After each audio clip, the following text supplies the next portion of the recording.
The Boy Who Lost His Face by Louis Sachar. Chapter 21. David didn't see Larry again until Spanish class. "What did Mr. Lugano say to you?" he asked after class was over. "Did you get in trouble?" Larry smiled. "He couldn't do anything. First, he was going to send a note home to my parents telling them what I did, except he couldn't figure out how to write it in a note.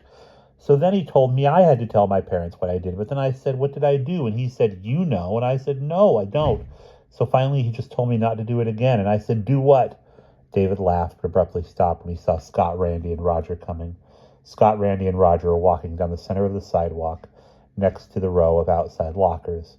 There wasn't room for David and Larry to get by. David stepped aside to let them pass. Roger glanced at David, then he turned to Scott and said loud enough for everyone to hear, "Hey, Scott, are you going out with Ginger again on Saturday night?" "Sure," Scott said equally as loud. "You and Leslie want to join us?"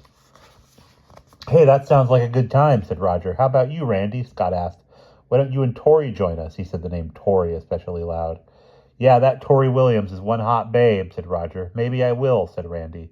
David's face burned, even though he was fairly sure they had said all that just for his benefit. Somehow, Scott must have found out he liked Tori Williams. Maybe Scott also saw them making moon eyes at each other. But Randy still might ask her out Saturday night, he realized, just because Randy knew David liked her. He wondered if Tori would agree to go out with Randy. She must know Randy's a jerk, but then he remembered that he himself once thought Randy was a good guy. Randy was good at pretending he wasn't a jerk. "You should have stepped out of the way," or "You shouldn't have stepped out of the way," said Larry. "Huh?" "You lost your face," said Larry. "What are you talking about?" "It's a Japanese expression," said Larry. "You reminded me of it when you were talking about Mrs. Bayfield stealing people's faces. I used to live in Japan, you know."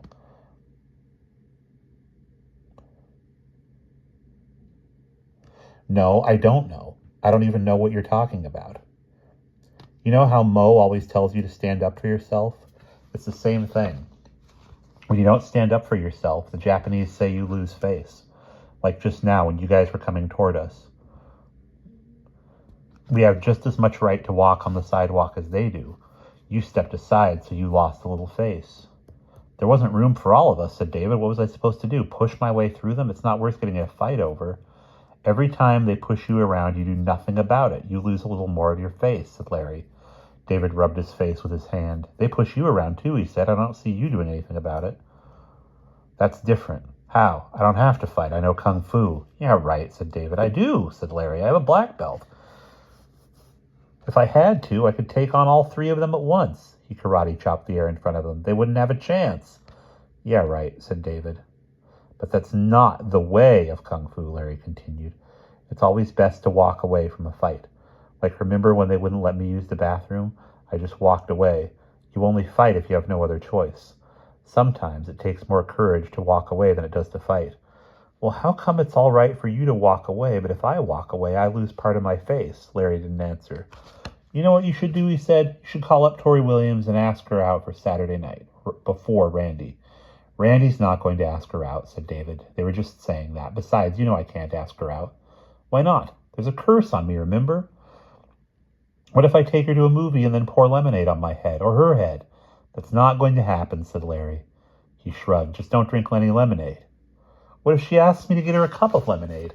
"Tell her they don't have any. Get her a Coke or something." "You don't realize how powerful the curse is. Even if I ordered a Coke, the person behind the counter would probably make a mistake and give me a lemonade.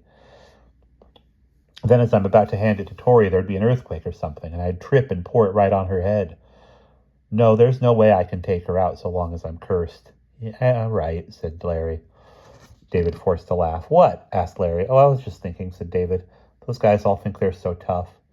They have no idea you could tear them apart." "Right," said Larry. "But only if I couldn't walk away." He smiled. "Too bad about the curse. Otherwise, you and Tori would have a great time together." They had reached an understanding. If David would believe Larry knew Kung Fu, Larry would believe the only reason David didn't ask Tori Williams out on a date was because of the curse. "Hey, Larry," said Mo, coming up behind them. "Will you teach me that?" "What?" "You know, how to give someone the finger in Italian." And that's the end of chapter 21.